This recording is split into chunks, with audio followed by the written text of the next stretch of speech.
So that's the reason why I had this globe, because I think it's so important that we get a lot of inspiration from each other, and then we try to transform the best ideas, what fits to our national traditions. We can't just copy other countries, but get some inspiration, and I hope I can give you a little bit of inspiration during my speak here. So this is from the global inspiration, and we go to what I call New Nordic School. And even though it's written in Danish, I will translate the picture that you see on the left side. It says, "Welcome to New Nordic School." And that was an initiative we started when I began as the Minister of Education in 2011, where we invited all the schools and also kindergartens and youth education to be a part of a common initiative where we shared ideas and where we tried to build bridges between the different school systems, also from the very small kids up to the young adults. And that was the start also to rediscover the Nordic school values. And I would like to start with these two, because I think that's been a part of a long tradition in the Nordic countries, and especially in Denmark. And the first value that is very important, that is that every children, they become as skilled as possible, regardless of their social background. That's really a core value in the Nordic system. And secondly, it's very important that all children, they develop both professional, social, and collaborative skills. So we are not only talking about being as clever as reading the books, but also to see all the other skills that makes us to real human beings that wants to go into society like these, like with all these competences. And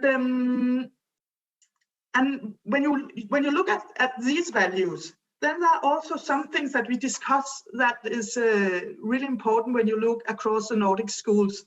And one of them, and this is the first one that I've shown here, is that we would like to develop a school that builds on community, well-being, cooperation, and informal modes of interaction. And this about models of informal modes of interaction is really an important thing, because you can't make any legislation in the school system saying, how do you teach in models of informal interaction? But actually that skill is very important. And one of the things that characterizes most children in Denmark is that almost everybody, they start in a kindergarten when they are 1 year old. And the kindergartens in Denmark, you learn and play. And when I say learn, the play is much more important, but it's okay that when you play, you also work with some learning. Well, but that's when you're talking about 1 to 3 years old children. And a part of that learning is also how to that they learn to cooperate, even though they're very small. And also that it's okay that they sometimes oppose the adults there. Of course, not all the time, but at least we value that children, they get the confidence in themselves that it's okay to put questions also to the adults. And this way of informal modes of interaction is something that is very important in the school system, and especially when we are talking about innovative methods that I will return to. We also value that the children and that children and young people, they can meet life's challenges as fellow citizens, as an active part of society, and hopefully when they get adults, as co-workers. So both legs here are very important, and that means that citizen science, and I will give you some examples how citizen science can be a part of an innovative school system. Another thing that is very important to understand is that we like to try to combine theory and practice, that you do both. Students, they need to learn something, but a very good way to learn is also to do it. So both academia and practical skills, both higher education, but also vocational training. And if we can combine that when they are kids in schools, we think it's a fantastic way to give them the broadness in skills. And actually, it also stimulates a more creative and innovative thinking when we can combine theory and practice. And I've written this next thing, the green classroom, outdoor school. We have a long and strong tradition of using outdoor life as a part also of the school system. And we have some very convincing research in Denmark that shows that if you make a lot of the lessons outside, actually the children, they learn much more. Why do they do that? Because they use the whole body, and of course they also use a brain, and they can and this combination combined with theory and practice actually shows in research that they learn much more in the broad perspective. And I think that's very fascinating that the green classroom and the room all in all is also a part of thinking innovative if you want to develop new skills with the pupils. And the last things I would like to mention here is that it's very important for us in Denmark to promote democratic participation through student involvement, student councils, and co-creation in education. And that's not only for the oldest students in the school system. We try to develop those skills from they're very small. So even though you are 7, 8 years old, you have the possibility of being a part of a student council for the small children. And it's important that we try, even though they're small, that motivate them to give their opinion and learn in the small to co-create in education.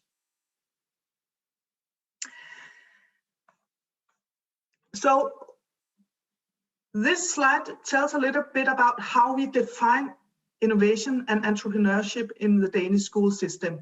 And I hope that you can see that there's a red line between the values of a Nordic school system that I described before and how we describe what is actually innovation in a school system. And I've written that this is from 2014, and that's because we had a new school reform that started in 2014. And what I've written here, that's the main thing as a part of the Danish school reform from 2014 that you will still find in the different subjects and areas in Denmark.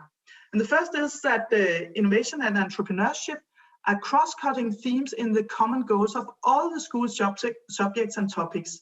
And that's not the same as you can't work with innovation as in its own right, but it's actually a goal that pupils, students, they should meet that in every single subject, that way of thinking. And I will say this is the principle. In practice, it's quite complicated. So it's not, what I'm saying now is not that you will find it everywhere in the Danish school system, but that's the goal of what you should do. And some schools are doing it really, really good. But I think that, of course, we also have to improve and therefore also to learn from all the other countries that work with innovation. And the next thing is that innovation and entrepreneurship is aimed at varied and practically oriented forms of education. So that's another way to say what I said in the beginning. We really like to combine theory and practice. So this is a cornerstone. If you want to work with innovation, you have to combine theory and practice, learning by doing.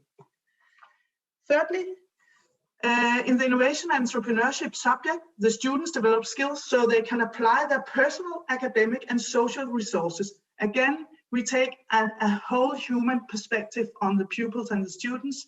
It's really important to develop all these different skills if we want to develop innovative thinking. And the goal is to motivate the students to enter society as active fellow citizens, entrepreneurs, and innovative co-workers. And again, one important point, this is not only for the working market, and that's of course very important that we have very creative, innovative workers, but it's also a part of what we would like people to do as adults or young people in their own local society. I have written some hashtags here, and that's only because I'm not quite sure whether our slides are are to find after this session.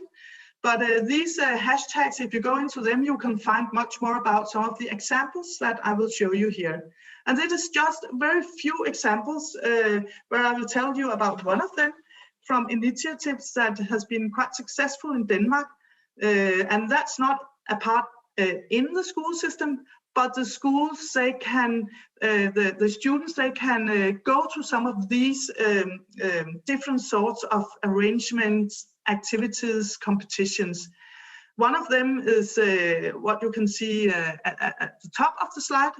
It says, "Welcome to Girls' Day in Science," and that's a specific initiative that we have had for the last 5 or 6 years, and that's specifically for girls, so that they can work creative with the STEM area. That would say with science, technology, engineering, and math. We can see that girls, they really like to work with science and technology, but when they get older, they think, well, it's too much about technology, gadgets, etc. And they think, well, what should I do with this? And what they work with in Girls' Day in Science, they are allowed to dream and to use the STEAM subjects to solve some of the real important global issues. And we know that it's really important for young people, and especially for girls, they really like to work in this way. We have Engineering Day every year and Engineering Weeks with a lot of classes as a part of that, where they make competition and share ideas how to develop a lot of different issues. But the one I would like to tell you a little bit more about is what is called the mass experiment, and you can see a little bit about it. It has been told about in scientific reports, and what you can see in the top here in the left, it said, it's a nationwide assessment of plastic pollution in the Danish realm using citizen science. And this mass experience, and it has been organized by the national science department called Astra. And what they did, they invited all pupils in whole Denmark from between 11 and 15 years old to be a part of this mass experience. And actually more than 60,000 Danish students, they were a part of this mass experience. And that was the world's first national survey of plastic pollution in Denmark. And everything was done by the students themselves. So what they were going to do in this investigation, they should find where we had all the plastic waste, and they should categorize what sort of plastic did they find. And after that, they should find out what to do with all that plastic waste, because you can't just burn it. That makes too much pollution. How can you reuse it? And with all those data that they got, they were a part of a citizen science project, both to find where do we have all the plastic, what do we do about it, how can we use plastic in other ways. And actually this citizen science project, that was reported in different scientific reports. So I think that's a really good example where we use the students not only for fun, but they actually were researchers that day, and they made results that were so interesting in Denmark that it was worth working with that in other ways after that. I would like to give you another example on how we work with innovation, and that's the new initiative called LIFE, the place where I'm the CEO right now. And it's an initiative funded by Novo Nordisk Foundation in Denmark. And this is about how to work with learning, ideas, fascination, and experiments. And that's the reason why we are called LIFE. It's because it's the idea of how to work much more experimental. And to give you another picture of the way that we like to work with students, I will show you this village. It's called Region Village. And actually it started as a research project in Silicon Valley. At that time, I was member of the Danish research committee. I was the head of that, and we went to Silicon Valley to have inspiration how to use research into the educational system. And they showed us this example. And actually, right now it's being built in the Netherlands. Unfortunately, not in Denmark. There were too many rules in Denmark, so it took too long time to have all the to get it allowed from here in Denmark. But in the Netherlands, they said, great, we would like to build this research project. And what they have done, they have built a village, and it's not only a village where you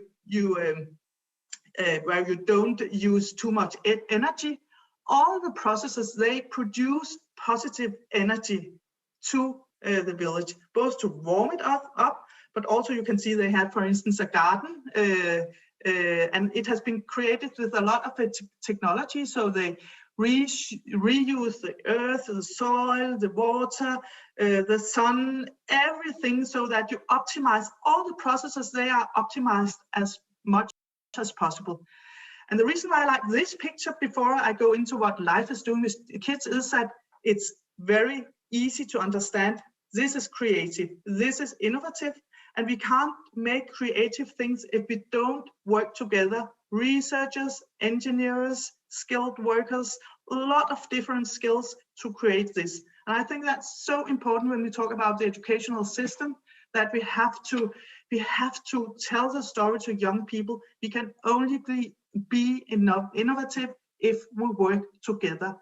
The more different skills, the better to really make the good solutions.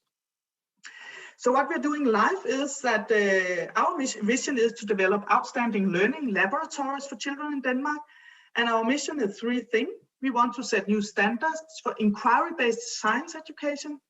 We want to motivate children and students to focus on science on a wide scale.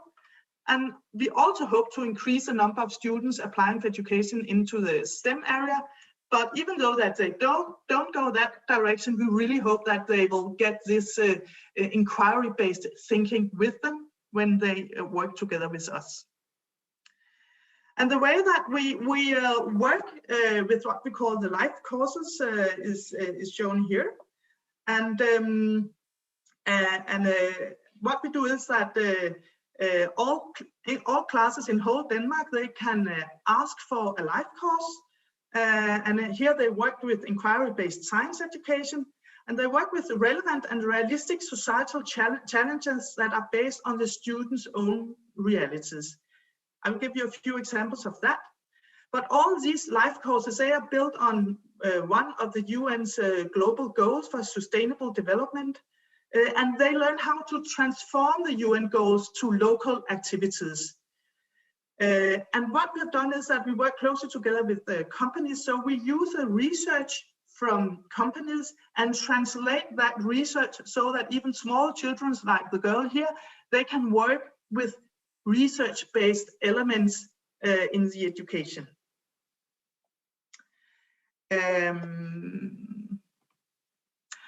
And here you can see the 4 platforms that students, where they can meet life.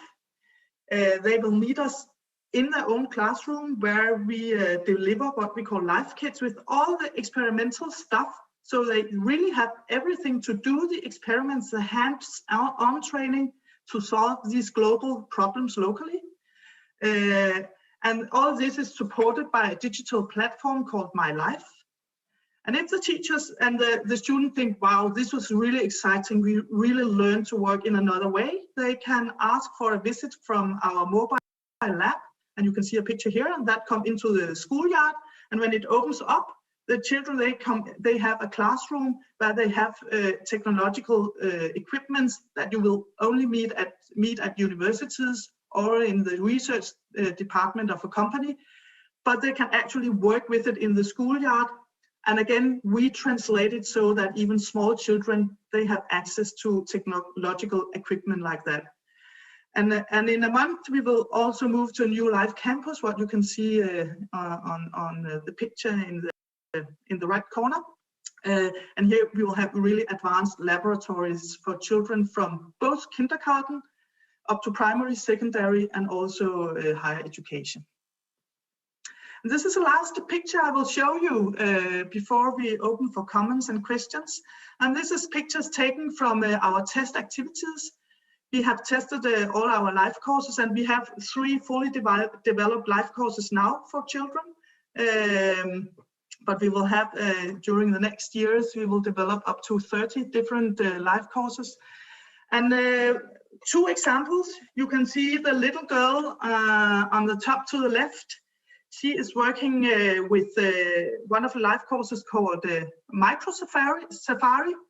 That is developed to 1st and 2nd grade. So they are 6, 7, 8 years old. And what they're doing here, they're working with the UN goal, Life on Land. How can small children create more biodiversity? And they do that with insects and small animals that they find out in the landscape close to their school. And they categorize them, and they are a part of a citizen science project where they make photographs of all their small insects, and they will be shared in a national citizen science project, so that all these kids, when they come home to their mother and father, they can tell them, we have made research, we have documented all the insects in our schoolyard, and they have also built insect hotels so that they can make it much more attractive for other insects to be a part of the schoolyards. And all the activities, they are built up on how they can develop and make research in this, small scale, because they are 6, 7, 8 years old. But it actually is a part of an inquiry-based science method. And to give another example, if you could look at the right side, you can see some pupils. They are working with plants, and it's soya plants, and they're working there from the 8th grade, and it's called We Grow. And what they're working is how to don't use fertilizers if you want to really make big scale vegetable production. How can you use microorganisms instead of fertilizers? And that's also research from a huge Danish company called Novozymes. And they work with the microorganisms, and they use sensor technology. They are working with the modeling of the world's population development, modeling of the Earth's agricultural areas. And with all those information, they build up solutions how to make a more green development of vegetable production, both globally and of course also locally. We want to make that connection. So that's just to give you some examples of how we are doing. And we could only do that if we also had this long tradition in Denmark for working with innovation, and especially how to engage students into the different subjects. So if we didn't have the Nordic values, we couldn't have started like this in the Life Foundation. But in combination, we hope that we really can boost what we call inquiry-based science education, and hopefully we'll get really innovative and creative young people also when they get adults and go into the working market. And that was the last slide. And now it's open for questions and comments. So I will stop sharing this, so it's easier, at least for me, to see something here. Excellent. Thank you. Thank you very much. I really appreciated your examples, very specific examples that you provided, and a variety of them.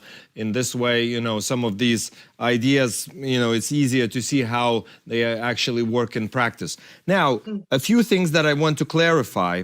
One is the project, this Life Foundation that you're working on. How wide is this? How many schools as a percentage do you capture? Do you capture them all? Is this available to everybody? Is this available just to few? Those in Copenhagen, in the regions as well? Could you comment this a little bit about the scope of the project? Yeah. The scope is huge, and I think it's a good idea to tell here in the beginning that we started for 2.5 years ago. For 2.5 years ago, I started there with 5 people. So we have built up everything here the last 2.5 year. So it's first now that we are really out at the schools. So we have the first 3 fully developed life courses that have been tested at different schools. And one is for the 6th grade, the next for the 8th grade, and the third for the 9th grade. But we will have the full range during the next, I would say, 3-4 years, from kindergarten to primary, secondary, and the youth educations. And when we talk about the life kit, where they can ask for all the technology that we can send out to the schools, it's open for all schools in Denmark. So they can book it, and we send it out, and we have a hotline with teachers that can help them, and they can also get a lot of instruction from our digital platform. When we talk about the other part, the mobile laboratories, we have 2 mobile laboratories right now. We will have 5 laboratories in the next 2 or 3 years, and we will also build 4 regional places around in Denmark. So that means that we will have 10 facilities where they can experiment on a very high level when we are around 2024. In the next 3-4 years, we will have built this, and it's open for everybody. They don't have to pay for it because we are a foundation. So that's the thing that we give the Danish society and the schools. So of course, in that way, it's you know, the municipalities and the schools, they couldn't do this themselves. It would be too expensive. But in a cooperation between municipalities, schools, and a foundation, it's possible to do a thing like this. Okay, I'll be brave enough and ask you, who is funding the foundation? Then, you know, if it is that, you know, that expensive for municipalities to actually create something equivalent. Yeah.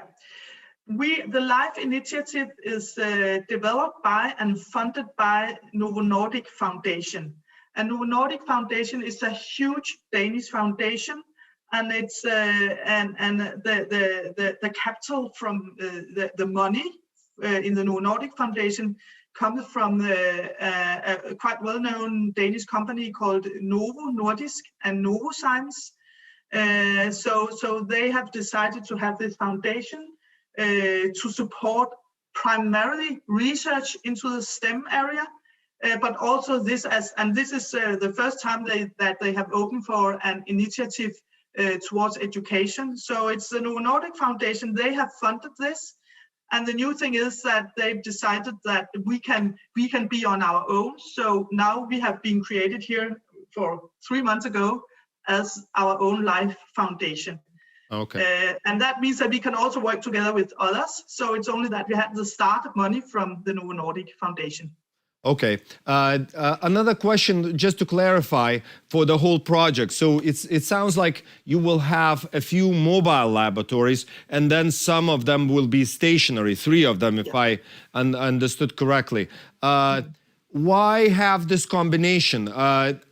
Is the challenge that some of these, you know, research labs or some of these facilities cannot be mobilized, you know, that they have to be immobile, stationary? Or what is the challenge here? Why are you doing this kind of mixed method?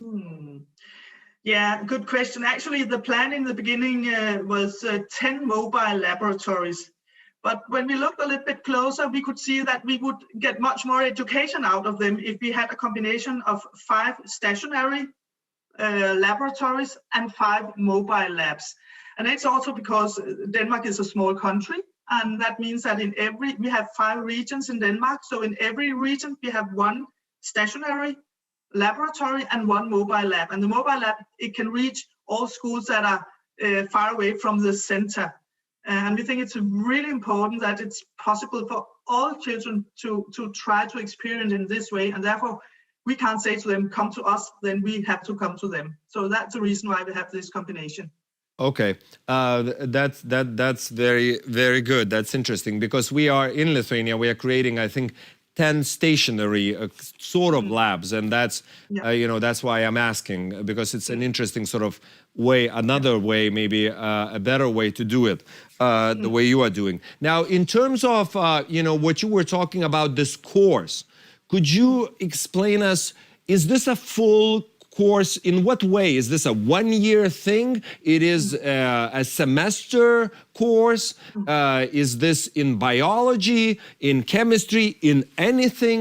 I'm sort of trying to get a few more details that it would be clear sort of how you think also about this, in terms of training. So could you explain a little bit about the sort of scope of material that you provide for schools? Yes. If we take as an example, We Grow, that I told a little bit about, where they work with sensor technology and microorganisms as an alternative to use fertilizers for the soil. It's for the 8th grade, and it takes 5 weeks to go through this life course. And these 5 weeks, all the natural science subjects are a part of that. That means for this one, geography, biology, physics, chemistry, and math. So they are all a part of that. And they have been developed so that teachers, they know if they use our life course, it's developed by teachers, and they know how teachers work in the school system. And all the children will learn exactly what they need to, what is defined from the ministry in what we call the common goals for the subjects. So that means that we don't develop something that is an extra to what they have to do. If they use our 5 weeks course, they actually learn what they should, if you look at the curriculum and the common goals. And that's very important, because the teachers, they are so busy. There are so many things that they are working with the children. And we can hear from the feedback from the teachers that they really appreciate. They can see this has been developed by really good teachers that know that daily working conditions, and they can use a whole 5-week course. And they can also take elements out of that, because we have the digital platform. So it's easy for them to combine elements from what we've done with their own educational materials. Okay. And one more thing is, they will never meet, they can't come to life and ask, do you have something about physics or biology? They can ask for problems. Well, we would like to work with this problem with our students. Do you have something that fits into this problem solving? And we think it's very important that students are motivated by the problem, and not that, well, would I like to have math, physics, or other things? Because unfortunately, we can see too many pupils, especially the girls. I think, well, this is not for me. It's a little bit too complicated, or I'm not interested in that. But when they work with the problem, they take all these STEM issues as the most natural part, and we hope to motivate them afterwards to say, well, math and phys, it's okay. Actually, it's quite fun, and it's very useful. Okay, that sounds great. Actually, my daughter yesterday, I think, talked about IT, informatics, and how fun it is, and I was like, oh, okay, that's wonderful. This is always great to hear. Teachers, that's another focus that I wanted a little bit for you to kind of explain or comment on, because so much in your presentation was related to students, their experience, their participation, and so on. But that, I suspect requires some sort of investment in teachers, not just in a sense that here we are, we will do a quick set and we'll help you to do A, B, C, D, but also to sort of work with teachers that they would more generally think about things that they could do, things that they could sort of encourage their students to explore and so on. So what kind of investment, and now I'm asking you broader also, you know, as a former Minister of Education, what kind of investment is being made into teachers so they, you know, they could innovate? So, you know, innovative teachers, I guess that's the topic. Yeah. Well, actually, we have a huge problem in Denmark, and maybe it's more general and not only Denmark, that when you look at the subject teachers with the, you know, core knowledge about biology, geography, physics, chemistry, there are still too many teachers that don't have it as their core issue, their core their core education.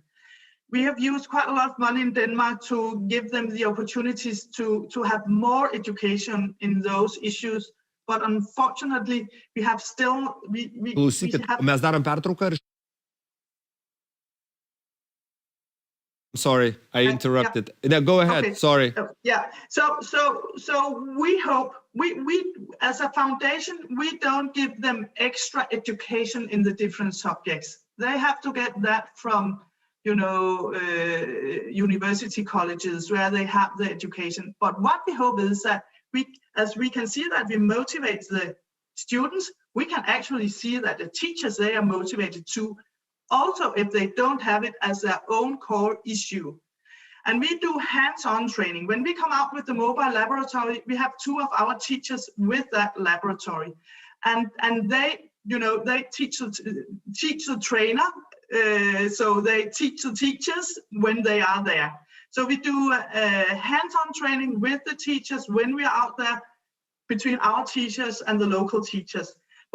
But we don't make the training that they should have from the university college where you have the teachers' education in Denmark. But we do another thing. Our stationary regional laboratories, we build them together with the university colleges. And we've just made an agreement with the first regional laboratory, and it's placed the same place where you can be both a teacher and a pedagogue, for we also think that pedagogues are very important because they are together with the small children. So we hope that our laboratories and that all the pupils come to this regional stationary place together with the teacher educational place. They will work together and be inspired to have more education into this field. It's a little bit long explanation, but that's because we think we can do a lot more about inspiration and motivation through this inquiry-based method. And we shouldn't be another university college. We are doing life courses. We are working with the methods. Okay, wonderful. Thank you very much. You know, the enthusiasm with which you are telling this tells me, you know, a whole lot about your passion for this project, and it's so refreshing to hear all these very interesting ideas and innovative, really innovative ideas. So, you know, I wish you luck in this. I wish you know, luck in this kind of growth model that you envisioned. I hope, you know, at some point we have something similar here as well, and maybe, you know, some sort of collaborative initiatives. But thank you very much. You know, so I guess that's also an invitation to think about this type of project outside the borders of Denmark. But thank you very much, and we'll continue on. I'm afraid we have to continue. So, we had a chance to listen to Cristina Antorini, who is CEO of Life Foundation and former Minister of Education of Denmark. Now, having said that, now we still have 2 more speakers, or another speaker, and also a panel discussion. So now it is my honor to introduce Monika Katkutė, who is the head of Teach Lead Tech initiative organization in Lithuania. And Monika will talk about EdTech solutions for innovative education. We'll take 1 minute break just to make a setup that would work, for the presentation, and we'll start in 1 minute. So thank you very much. Please be patient, and I'll see you 1 minute later.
Welcome back after this short break. And as I said, now we have Monika Katkutė who is the head of Teach Lead Tech. And, Monika, we are very excited to have you here. Thank you very much for joining us. And we are ready to listen for 30 minutes of your insights about EdTech. Solutions for innovative education. So please, the floor is yours. Cheers. I'm actually, my angle today will be so different from what I expected myself to talk about, so bear with me. And it's amazing to actually be live amongst people. You don't see them, but it's really, really nice to go out of pajamas and hiding in a small corner in the house. So there is two heroes in your screen. One is named Hiccup, and the other is Toothless. These two guys, if you had a chance to see a fantastic movie, How to Train Your Dragon, have met very, very accidentally. They were meant to be enormous enemies. Hiccup needed to catch Toothless to prove how strong and brave and how promising of a Viking he is. But if you watch the movie, how story ended. And if not, I'll tell you later. So Hiccup couldn't basically kill Toothless because of one special trait he had, and that is curiosity. He was a very, very curious guy who was doing everything upside down, so different to others in his village that people, were shying away from him. But curiosity was there for him to try new ways, go for inventions, and create new experiences. And curiosity actually is and was for centuries our fuel for the brain. It's our own motivational system inside of us. It's enabling biology that we all already have inside of us. And it's very easily activated. You just need to ask a question, what if? Because curiosity is your brain's wanting system. Anything you want, everything you need is driven by your curiosity. It's that itch that's is inside you that you can use to get things you want. And the fun part is, there's no difference for your brain. Is it a cognitive reward or an extrinsic reward? Your brain is as happy when you receive a scone of ice cream on a hot day as it is to discover, to create, to imagine, and to build new knowledge. The second amazing part about curiosity is that it actually activates middle brain, the part of the brain that stores memory. So when you activate your curiosity, when you're active in the process, you actually help memory stick. And that's why curiosity is one of the most important tools in the journey of learning. I believe that curiosity is the inner motivation that we so many people talk about when we talk about learning. It's something we have inside, the longing, the need, the want to find some new things. And that's the joy of learning we can experience when we follow the path of curiosity. And curiosity, in my opinion, is the most important tool towards creating new things, innovations, changes, creations, changing your habits, finding new knowledge, etc. Because curiosity just activates your inner systems to go up, no matter what, because you so badly want to get it. It moves you up, and suddenly you hit reality. Somewhere in the top of the bubble, you hit reality and you slide back down. And when you think that sliding down, when it hits back to your curiosity, you could call it a failure, or you could actually call it learning. In my opinion, in the journey from curiosity to innovation, you never know how many things you will need to learn, how many little whirlpools you'll need to overcome to meet your destination. And the fun part about curiosity that it makes the best of learning, because you all know, if you ever learned anything, that learning is not about moving from A to B. Learning is being in A and creating the B. Because when you're creating the B, you don't remember how you learned all the details. You don't remember how hard it was after you made it. But in the process, curiosity helps you stay there and commit. And we all understand that learning requires a lot of effort, and a very, very important part of curiosity journey, in my opinion, is trust. When we want innovation, change, a new thing to happen, there needs to be trust in the environment. Because we all know that learning does not happen to a building. Learning does not happen to a computer. Learning does not happen to a pen. Learning happens to a person, no matter at what stage of learning journey they are. So in my opinion, we need to remember and build learning systems around us that are enabling curiosity and building trust. So we were back at two friends, Hiccup and Toothless. Hiccup could go the old way, fighting the dragons, rebuilding burned cities after the fight between Vikings and the dragons, planning big war missions of how to finally slay all the dragons and free the Viking town. But his curiosity, his inner longing, his inner what if, found totally different solution. He actually started training dragons. Instead of fighting and wasting all the energy, he made dragons his best friends. And to do that, he needed other friends who started training dragons together, so they created a team. And you wonder, how does it work with ethics? How do these work together? I believe that in the current situation, especially in the pandemic, it feels like that we're still fighting the dragons. We're still trying to keep the old way, despite not knowing what was good in the old way, or trying to understand or connect with it. We're still fighting the dragons in a hard way. We're still pushing ourselves because that's the only way we know. That's the only way we feel can take us to results. That's the way that gives us comfort.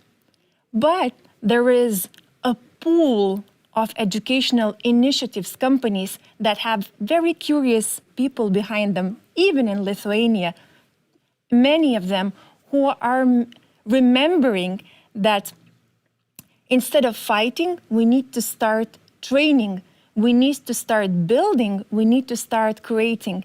And they do it in variety of sectors, be it upskilling, be it teacher training, digital content, or even mental health training. And I feel extremely proud to be part of Lithuanian edtech system, because it's not only about reinventing or transforming education, it's actually making learning fun, joyful, important, and actually very, very productive as well. And my curiosity, my own hiccup story has landed me in education almost 6 years ago. I was working in tech, and I was wondering, how come when the whole world is being so massively changed by technological transformation, we don't get to learn it at school? Why do kids don't know how to build the technologies that they use every day? Why are we growing a generation of consumers rather than building a generation of creators? And my curious question was, how can we ensure that every kid learns to create with technology as a basic skill, despite their gender, socioeconomic background, or location? And to my surprise, I've discovered a secret power squad. I called it a power squad because it's a squad of 32 million teachers, primary school teachers, 90% of whom are women, who are actually shaping the most important learning habits, shaping the most important skills to kids, to 750 million kids daily, continuously, relentlessly, bravely, despite the weather, politics, pandemics, or other situations.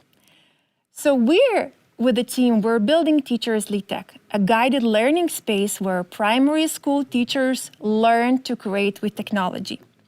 We're actually basing it on 3 scientific insights stemming from research all over the Nordics. One is to create discipline-led content that teachers could directly apply in the classroom, merging regular subjects that teachers already know, like maths, languages, biology, etc., with new technologies. Second, and very, very important, is to ensure a continuous learning process. Don't expect them to do that in a day or 2 months. Be there for them in an entire learning journey when they're in the classroom.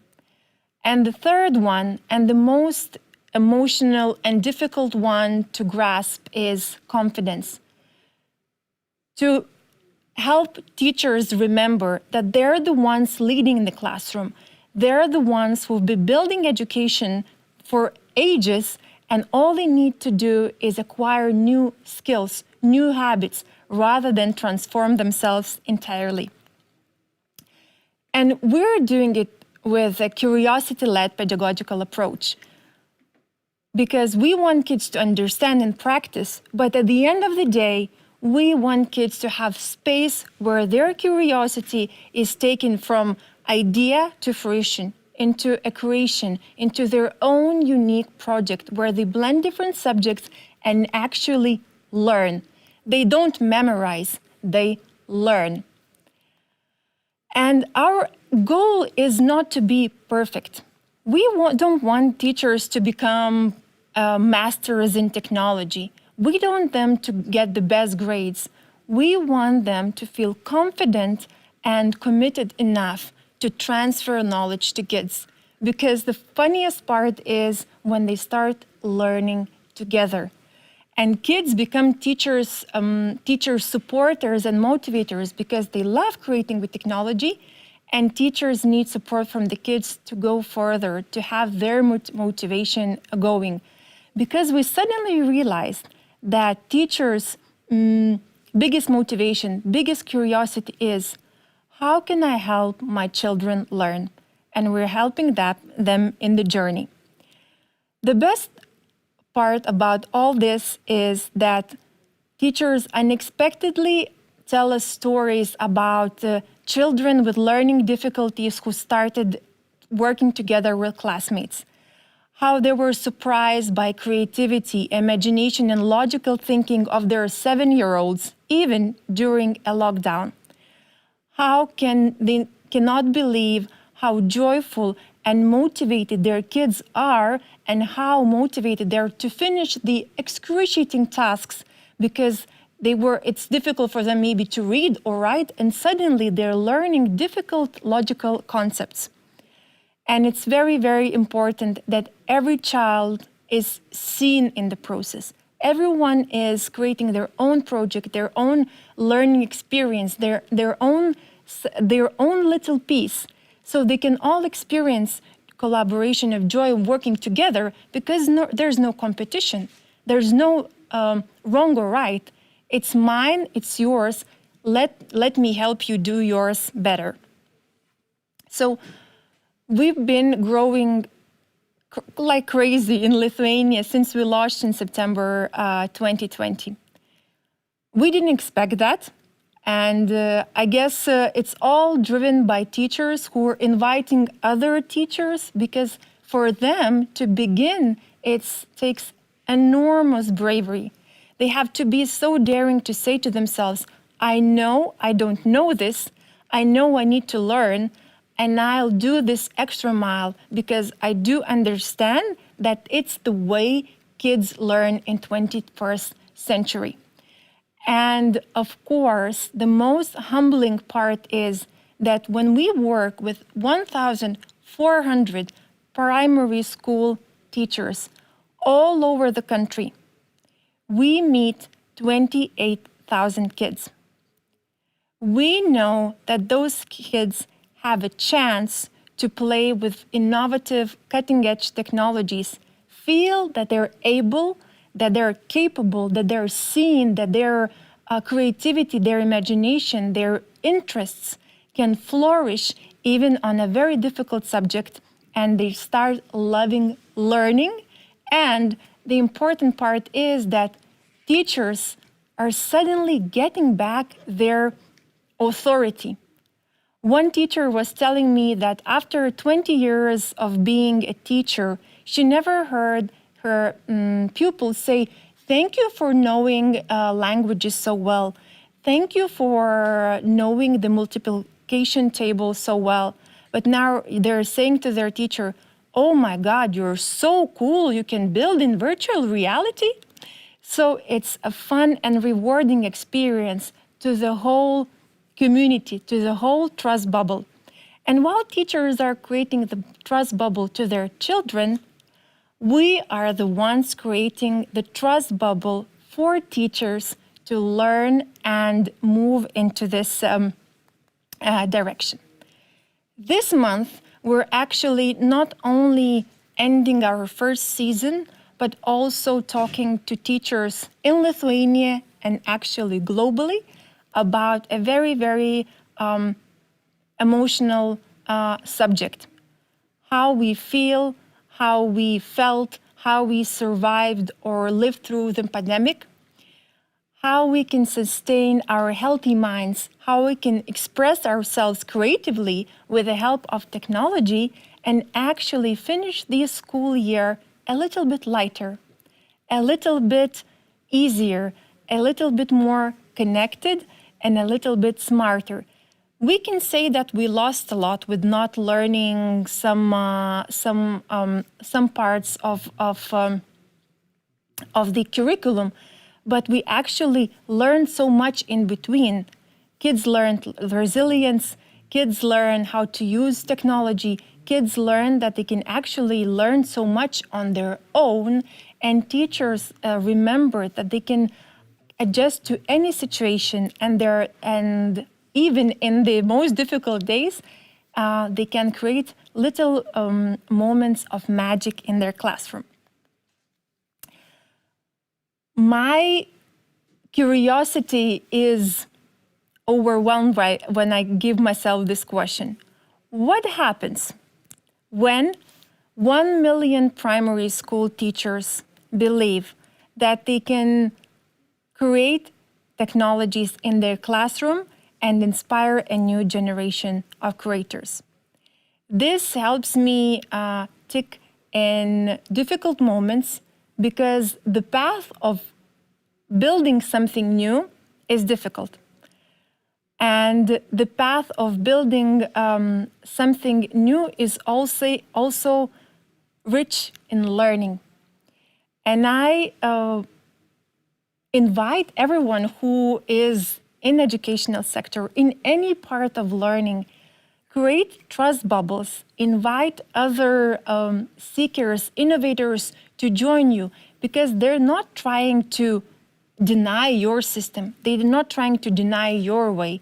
They might be showing you an easier, a different way, a more productive way, where actually your learning experiences can flourish.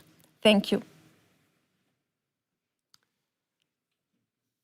Thank you very much for Monica for this presentation. I want to kind of pick your brain a bit more, and that you could tell us what exactly, like, for me, what's interesting is it sounds like there are 2 years, and over 2 years you have grown massively.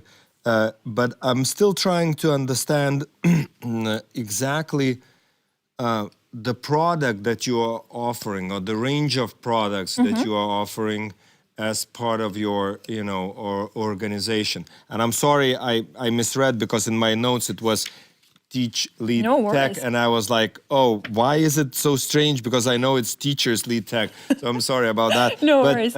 Anyway, so tell us a little bit about the actual products that you have. So we have only one product, and it's a learning system where there's two main parts. So there's teacher who is going through his learning path and is served with content that he goes through and then can transfer in the classroom. So there's two main parts. So it's basically your learning journey, where you have online lessons, you meet with other teachers, and you do hands-on practical sessions. And then there's the content part, which you can read through, prepare, and transfer in the classroom. So we kind of merge two things, so which is training and curriculum. So, but you mean you already also have some material, curriculum-related material that you already offer in relationship to the training? Yes. I think it's more and more we're getting to understand that one without another is useless, because you cannot sit in a training, or how long can you sit in a training if you're not applying it the next day? After a week or two, you will forget everything. So we're kind of trying to optimize our technological side, or kind of our product offering, in a way to create the shortest journey from learning to transfer. So it's our end goal is actually serve kids. Okay. But to serve kids, we need to take care of the teacher. Yeah. Now, okay, that makes sense. But still, I still want to know a little bit more about the content. So you are teaching teachers exactly what? Okay. Or is this sort of, or do you have an endless, line of products, or somehow you pick them, you choose them, and you say, okay, these 3 things or these 4, things you do, as you were mentioning, some, maybe 3D modeling, I don't know, or something else. Could you describe, Yeah, sure, at least, of course. a few examples? So yesterday we finally drafted our 4-year curriculum. So basically we want to cover all entire primary school education, at least in Lithuania, and then expanding when moving forward. So it means that we merge technological tools and concepts. Let's say if we take 3D modeling, so you will have a course, a 4-month course in 3D modeling, and you will have different... For teachers, you mean? Yes. Okay. And you will have different classroom subjects. For example, you learn how to build first figures in 3D space. So you will have creative projects, the curriculum, for example, with maths. So say it will be a geometry task, or it can be 3D 3D modeling and biology, or it can be 3D modeling, or let's say languages. So you can the creative project part differs. It's based on the subject, but technological part is based on the concept or technology. So there's one part. The other part can be, for example, virtual reality. So in virtual reality, whilst learning how to build projects in virtual reality, you do that through regular classroom subjects. For example, you learn how to build a world in virtual reality whilst creating a story in Lithuanian language. Or, for example, you are doing a music project while coding in virtual reality your first notes. Okay. Who is creating all of this? You? Yes. Yeah, no, but I mean, is that, you just sort of have a team of people? Like, could you tell us a little bit about the actual team? Who are they? What's their background? And how come they know all about all of these things? And and how does this fit into them? And how do you fit this into the curriculum? Yeah, so I think we have two very complementing parts. So first, we're all techies. We worked in tech industry in one way or another, being startup builders, programmers, testers, etc. So we do understand technology. How many of you? Now there's 12 of us now. Okay. Wow. So and we have some special people like Ruta Kuroliauskaitė, who is still lecturing at New York University and working with us in curriculum development. So we have these special people who kind of know how to blend those things. And at the same time, we have more than 5 years experience of working with kids. For the last 6 years, I've been running one of the largest after-school clubs for creative technology for kids in Lithuania. So I know what kids need. I know how they learn. I know what they can do. I know what they can achieve. So kind of we blend this knowledge with classroom subjects, because blending them with classroom subjects is the easiest part. Because the curriculum is already there. We know it, in primary school education, you don't learn, astrophysics. It's very simple things that kids learn. And actually what teachers say, what is the most exciting part to me is that kids don't even notice that they learn the things they don't want to learn while in the process of creation. Okay. Which is, to me, I guess one of the most rewarding parts, because I feel that I was the hiccup, the girl in the school that traditional educational system had no space for my curiosity. Because I needed always to go from A to B, but no one wanted to answer me why we're not going to C or not building D. So I want kids to experience that their authenticity, their ideas, their interests matter, and there's an actual very logical pathway to build things and experience different technologies. Okay, one last question, although I have many more, but we are short on time. So for teachers, do they just, it's their own initiative that they are involved in?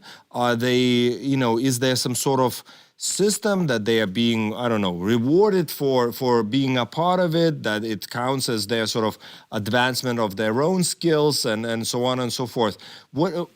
How do you get these teachers to be a part of it, and don't they get tired of it, or they are getting more excited about new things to try?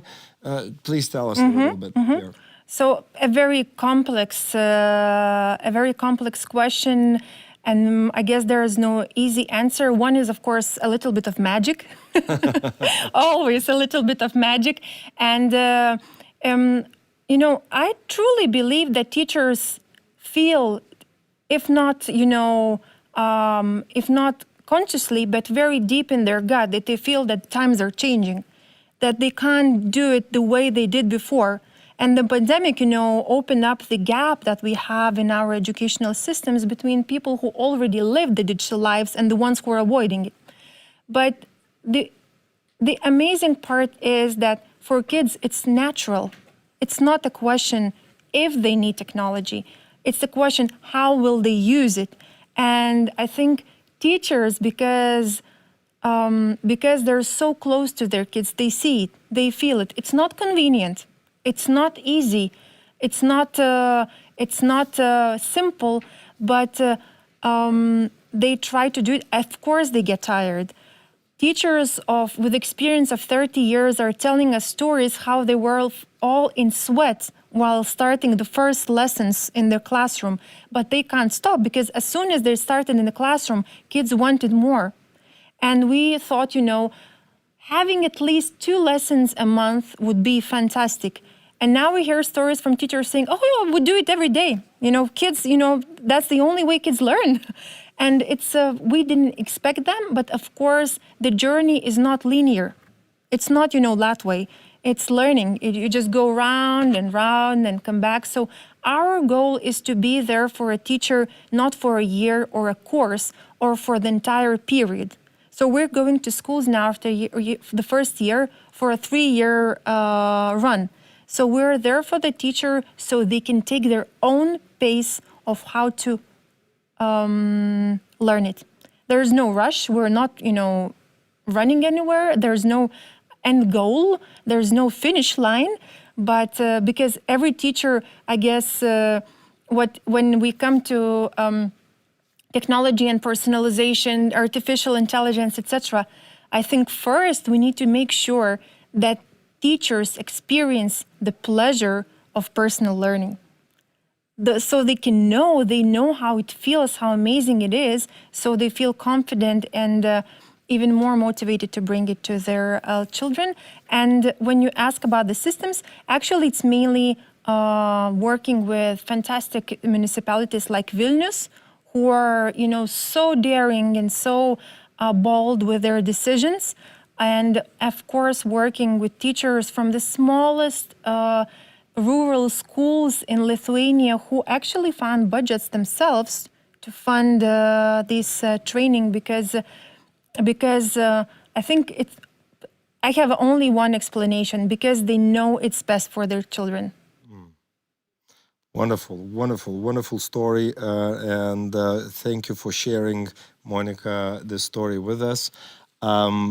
We have to stop here, although I don't want to stop. It just sounds like, we need to hear more.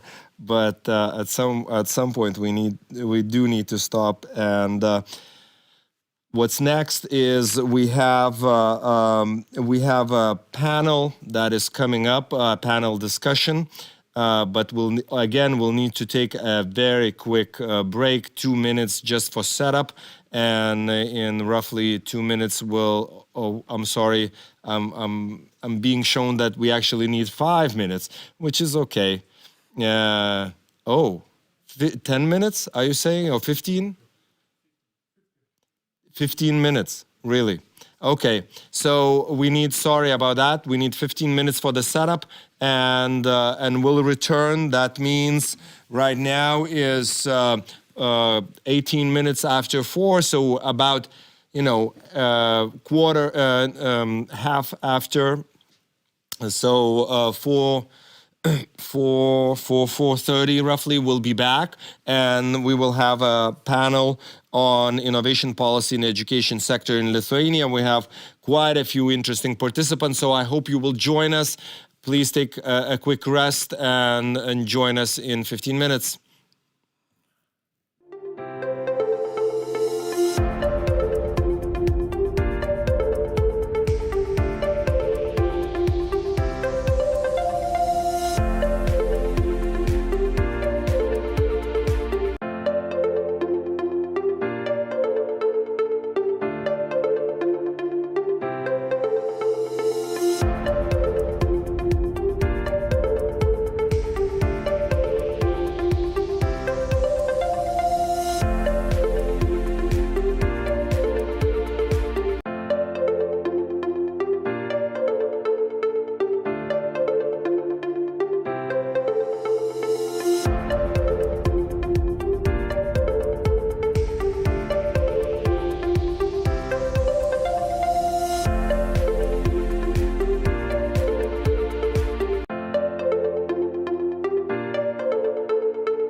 welcome back. Hello to everyone. It's a pleasure to welcome you again to the final session for the conference itself and for the day. And we'll be talking about innovation policy in education sector in Lithuania, but not just in Lithuania also. It's just our sort of context that we are looking at, but we want also perspectives from outside, not just inside. So among our participants, I'm glad to, first of all, welcome Mert Aro, who is a member of the Nordic EdTech Forum, Nordic EdTech Forum from Estonia. Welcome, Mert. We also have Tomas Gulbinas, who is the Vice Mayor of Vilnius City. Welcome, Tomai. We already heard a wonderful presentation from Monika Katkutė, who is the CEO of Teachers Lead EdTech. And last but not least, we also have Virgilijus Pupeikis, who is the Director of Children's Art Studio and School, Diemedis. Labą dieną. So, we'll maybe jumpstart right away. Oh, so before we jumpstart, I want to mention that, sorry, today it was a bit of a, we had some technical hiccups, and you may wonder, whether you can listen to the whole rest of the panel and previous panels online. Yes, you will be able to do that. All of these sessions are recorded, and you will be able to return and listen to them if there are any, if we have any technical issues again, but hopefully not. And we'll continue with our discussion. Just let me remind you that you can also ask questions on Slido platform. If you go there, hashtag NordEd, and you can put your questions there. I'll check once in a while, so please put your questions early if you can, because otherwise it's a bit tough to ask these questions at the very end. Now, so let me start first of all with our guest Mert, who is one of the I guess the founder of Nordic EdTech Forum. I guess it's my impression, Mert, that this forum is a very new initiative in Estonia, relatively new, despite the sort of digital profile of Estonia, or Estonia, as I guess some call it. Could you comment on the sort of, this idea, the development of this idea, and why have you started it? What are you trying to achieve with it in Estonia? Thank you very much. Actually, Nordic EdTech Forum is an association of innovators in education across the Northern Europe and Baltics. We have now 185 people who are primarily looking at the innovation of education in a scalable and sustainable manner. And the goal is to help education system and the learners primarily with the best possible tools for learning certain things. Maybe just to give a few examples quickly, in Iceland there is a tool called Evolutes, which is built based on modern science of learning, and primarily flow theory and reinforcement theory they've been applying. And they've built a gamified math learning tool, and the outcome is that the kids learn up to 12 times faster the basic mathematics compared to curriculum-based or let's say traditional current education system. And this is also my kind of personal passion, to improve learning on a personal level of a learner, and not only let's say development of academic skills, but also what we call the 21st century skills, which are usually what we call soft skills. Maybe that's enough for the introduction. about innovation of education, I can go into many topics as I've been working on this for 18 years. So, and set up quite a few international initiatives. Okay, wonderful. What about Estonia then? Let's talk about your own country and your own. Also, I know that you have an EdTech forum there in Estonia, and what is the situation in terms of offering innovations by startups and companies? What is the relationship between this sector and the government? Do you find this sort of common ground? Is it do you have funding for it? Could you just explain us a little bit, give us of a feel for Estonian situation? Indeed, happy to do that. Well, it all started with the Estonian government about 5 years ago when I met with the national CIO of Estonia and explained that we're doing everything wrong when it comes to complex IT systems development. And then he understood straight away what I was talking about and what we are striving for now in Estonia. And it's there is actually a vision document on this written by Estonian national CTO that is explaining the future of GovTech or government technology in general, but this is very critical for education innovation. And what we are talking about there is kind of the future is microservices based, which means that we are looking at how to, if you concretely bring education sector there, is how to teach kind of narrow skill sets in a very high quality way to the learners. And if we bring an example, then there is a need for teaching multiplication table for hyperactive children. And this need is there for almost every teacher. So there, let's say about 4% of the society are hyperactive. And let's say our goal is to teach multiplication table. So it's very easy to imagine that there could be a specialist tool that the teachers could use to teach multiplication table. But if we think of it in one country, like a small country context, like Estonia, but also Lithuania is, then in Estonian case, we are talking about 400 children per year. So it's so small number that it doesn't make any sense to make any investment. It doesn't matter if you talk about private sector or public sector. But it takes hundreds of thousands or maybe even millions of euros sometimes to develop these tools that are very good at teaching something. So the goal is now to look at the innovation of education internationally, at least on the European scale, if not globally. And this is the reason also for the Nordic EdTech Forum to be there. So to acknowledge that the development of education needs to be global or international. Okay. Because okay. Global scale, you have straight away tens of millions of kids that have the same challenges. Of course, you have a very different scale, market, and possibilities. Okay, that makes sense. And now I'm switching to Thomas.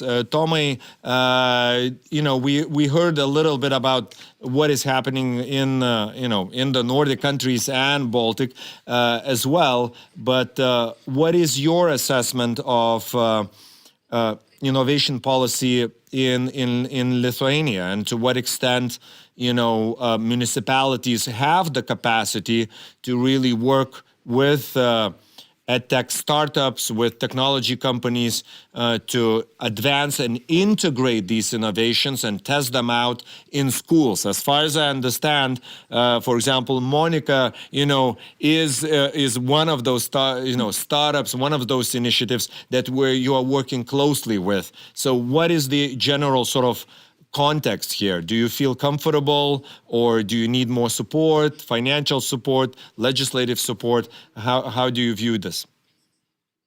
Okay, thank you. First of all, thank you for having me on this panel. Really excited to be here, and congratulations for holding the whole event dedicated to the education system. Well, in Lithuania, but also in a wider region and probably in Europe. Now, when we talk of innovation in education, I want to stress first of all that we talk not on a much wider topic than just technological tools that come and that are of great help, of course, and bring a lot of value into education. But this is my much wider topic. So if education is compared metaphorically to two-way street, so basically innovation in education is then learning new ways to have traffic on that street and have it in the right direction, not only to just have any type of traffic, but have it in the right direction. So in my opinion, the modern innovative education is first of all one that allows to learn to get acquainted with the reality as it is, not the theory of it, but go into the real phenomena, and the one that would be oriented not only into towards knowledge and skills or abilities, but also into emotions and the whole emotional intelligence that is being built during that process in education. So now, and of course, and that this needs to be emphasized. Of course, innovation in education is very much linked, I think, now to individualization of achievements, of personal progress, including personal choice for school children, for pupils. So particularly on this latter point, I would say technology and different technological tools that are available right now do bring a lot of additional opportunities into the educational system. Okay. And many of those opportunities come from, of course, startups and tech companies. What we are looking into from municipality perspective is actually how to incentivize teachers, the professionals in education, how to incentivize them to use to get hold of those instruments as much as possible, and use them for the benefit of the educational process and for the best achievement that is possible of their pupils. Okay, And Tommy, I have to stop you here for now, because I think you have a long story to tell. I'll give you more floor, more time again, but I want to switch to Virgilijus, and I want to talk a little bit about how you as the director view innovation in your own school. And I think it becomes this generic word, innovation, where we are expected to perform at every level, be innovative and be groundbreaking and so on and so forth. One, as a manager, do you find this overwhelming? And if not, or if so, how do you sort of manage in your own head and in the process of teaching all of these sort of high expectations that we hear from, both politicians and probably parents as well? Now, first of all, I want to highlight before coming to this event, to this conference, I looked through, in the computer, in the Wikipedia, the concept of innovation. So innovation, what is behind this concept? That the innovation, the processes which make life more effective, easier.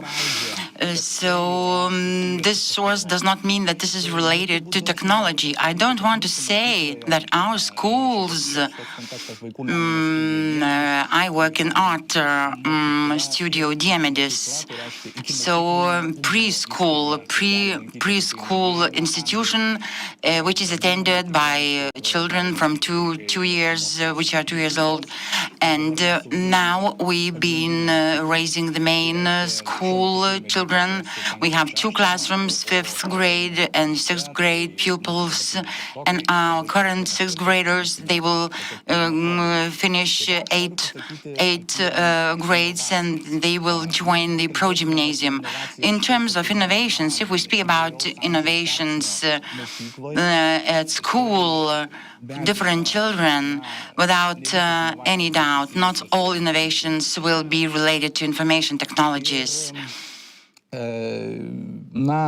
And again, information technologies, if we speak specifically about IT, we have 2 major pillars or areas. So consumption, so the same as pencil, we consume IT. Information sources, resources, which we take and use whenever we need. And the pandemic situation taught us to do it in high quality, to do it in a qualitative way, effectively. Earlier, we didn't know how to do that effectively. And the second part is related to information thinking, maybe more related to informatics. And this part of informatics, we are very glad that we can be flexible and without waiting until the Ministry of Education and Science will include informatics into the curricula as a separate subject. We have it as a separate subject, informatics. So by this, we are trying to comply with the development of IT. But what I said at the very beginning is more important, because our innovations have to help our community to live better, a better school life. This is our main objective. So all the measures are appropriate. I mean, the measures which are appropriate for our school community. Innovations in our school are first of all related, and first of all are people, human beings, their competences and people create innovations. And what we have identified in our school, innovations are being created by the team of people, and it is very important for our teachers to work in a team, in the teams, to learn by each other, to interact and create innovative products. For instance, today I've heard the idea from Denmark.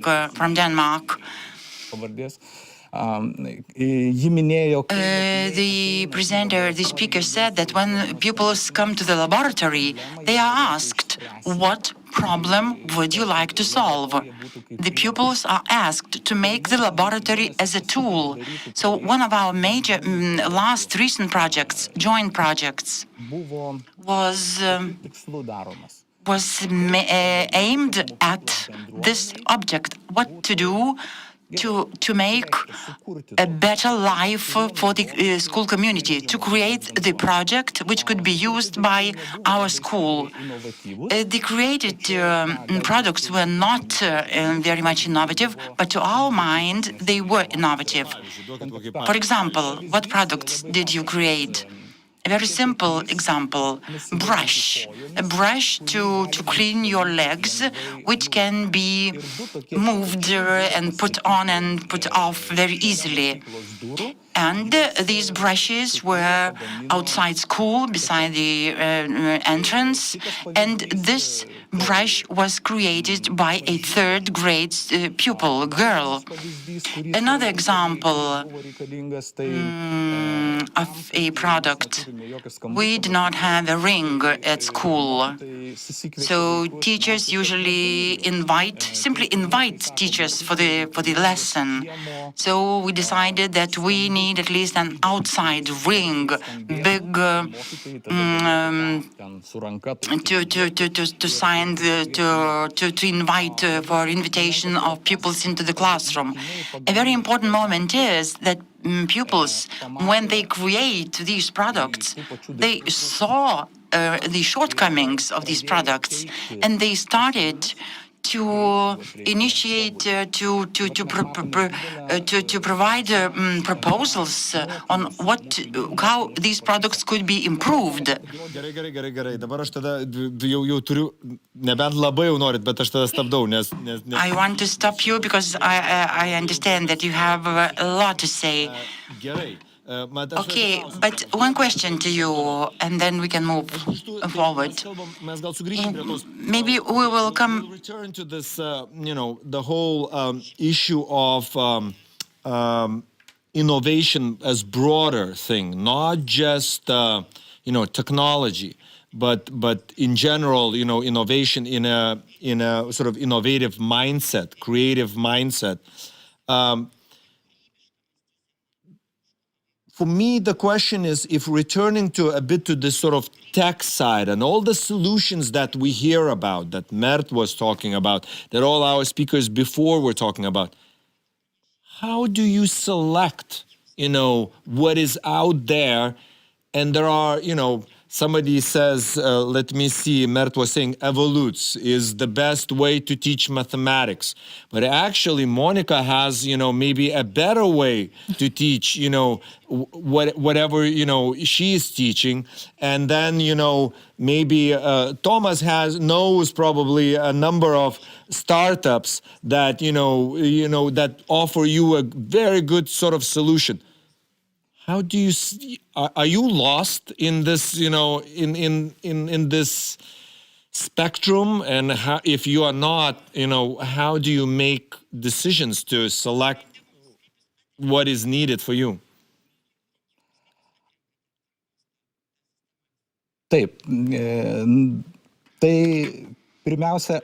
First of all, I've already said competences. It is an issue of teacher competences. If we need to find a method, a way to tackle one or another project or implement one or another project, in our school, we have a culture, trust culture. We trust our teachers. A person who works with children, he knows best of all the situation. But in order not to make mistakes, in very serious cases, we are a team. There is a team of teachers. And usually different school people are involved in this project. Together we decide which methods, which ways, which tools are the best. We have weekly meetings when we reflect and very easily exchange our views, and we search for the ways, or say, for example, that this or another method is not effective or will not be effective. Another important thing is that a teacher is free to choose or to select a variety of teaching methods. And we are very glad to know that they are not only the users or consumers of these tools, but they are creators of these tools. And I, as a director, it's very nice for me because I can see so many creative people in my school. To Monica. And, we started with this variety of initiatives that are there, and from your point of view, one is what I view your initiative, your organization as a successful one. It seems like, you've been growing really fast and scaling your service very fast. Do you find that one is, what does it take to be a successful, for those who listen and think, oh, I want to have also an edtech startup. I want to have a meaningful contribution to our school system. One, from your point of view, what does it take, to be successful? And second is, do you get enough support to actually scale your idea? And I mean, broader support from government support, I don't know, business community support here in Lithuania? Mm-hmm. What would be the easy answer to your question? Especially the one on success. I'm sitting here listening to you all. I don't feel successful at all because I'm thinking, there's so many questions I still need to think, and so many problems I need to solve. I'm already thinking, listening to Virgilijus, how differently we should talk about the subject of IT, so it doesn't feel separate from the other learning environments or learning subjects. So there's all bubbling in my head. So currently I don't feel like a kind of and successful, because I feel that success, it's a very long and arduous journey.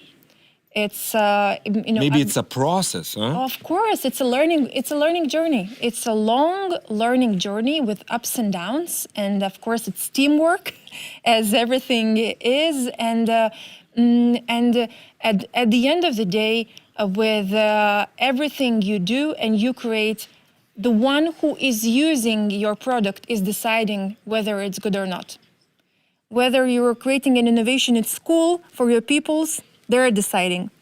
I'm creating innovation for teachers, so they're the ones deciding and taking the vote. And my belief is, if you are creating a product that offers value, the support will come from the client and surrounding environment. And I don't put that much pressure on the government, or I don't expect anything from the government, or from saying that, the government will do this for us. I think I rather like the bottom-up approach. I serve the teacher, and the teacher tells me, it's amazing, I want more. And then we together find ways, working with the municipalities like Vilnius municipality, smaller municipalities with schools, with 10 companies, because the need is already there. It's coming from the teacher community, and teachers come from seeing the learning results from their pupils. So it's just creating this entire system. Okay. It's not an innovation or a kind of edtech solution. It's an entire system where learning happens. And I wouldn't conflict in any way edtechs or say that edtechs are, different. It's just a different way of saying that we're innovating in education. Yeah. Okay. It's just a different name, because innovation in itself, it's a tool. Okay. And technology is a tool. So there is no conflict there. There's just different ways of making learning relevant. Yeah. Making learning relevant to the kid, and helping not only to the kid. We did amazing sessions with seniors, 65 plus, who were amazed what they can code in a very small time, and they were flourishing with creativity. So learning is a human act. Okay. It's a very personal journey, and we need to serve and build learning environments. And I'm very, very agreeing with Mert, who's saying that we need to build systems and tools and ways for learning to happen, for learning to be successful. Because I guess I read a study this morning that was saying, that they found relevancy that if you're fulfilling your curiosity, you're living a better life. In my terms, in daily terms, if you're finding problems to solve, and you're having environments where we can learn and solve those problems, you're leading basically a happy life. That's it. That's being human. That's learning, inventing, and trying new things. And technology simply comes as a tool that comes in many forms. Okay. Mert, I just wanted to sort of follow up on this a little bit. And I imagine that the Nordic EdTech community you probably have there a number of examples where the skills that are being taught are not necessarily in this sort of hard sciences, the way we imagine, math, I don't know, physics, chemistry. Do we have sort of solutions or startups that are working in, I don't know, arts, in other areas that we often sort of don't necessarily right away link with tech or with technology? Absolutely. Actually, one of the main questions that I have very often when I speak at conferences is that, hey, but we cannot teach social skills or communication skills with the help of technology very well, which is totally wrong. Actually, technology can help to learn a lot of different skill sets. And there is a really sweet tool from Finland called the Mightyfire, which is built to develop social skills among young kids. And I've seen reviews about this, and in one very cute review, a child was saying that, hey, I didn't even know that I have so many friends in my class, because the tool teaches them how to explain, how to say nice things about what you see in other people around you. And actually, it can be like a thought that, hey, but why do we need the tool to do this at all? But then when you start analyzing the current school system, we kind of take it naturally that kids learn social skills in school, but most of the schools don't have a systemic approach to this at all. But if you look at the work life or job life after the school, then having really good social skills is critical in 21st century work life. So I always recommend people to have a look at the World Economic Forum's 10 top most important skills that are there, and they have just released a new one for 2025. And most of these are what I would call soft skills, and then you definitely can find also digital tools. Yeah, but Mert, on these skills, on these soft skills, I already asked this question. Also, I think posed this question to our Danish participant today. But I often feel that there needs to be some sort of balance. If we look at these. At these lists, they talk about creativity, critical thinking, and on all of this. But all of these things are not somewhere floating in the air.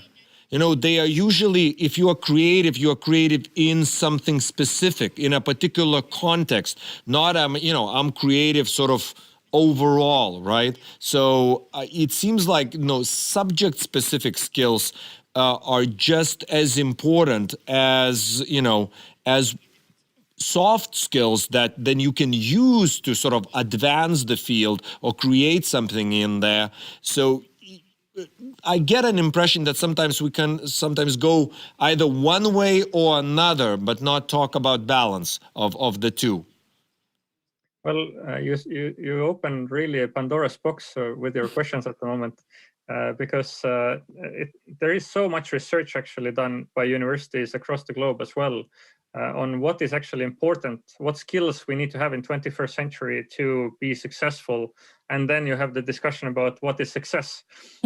But there is a really good TED talk about what you need to be successful. And the summary is grit.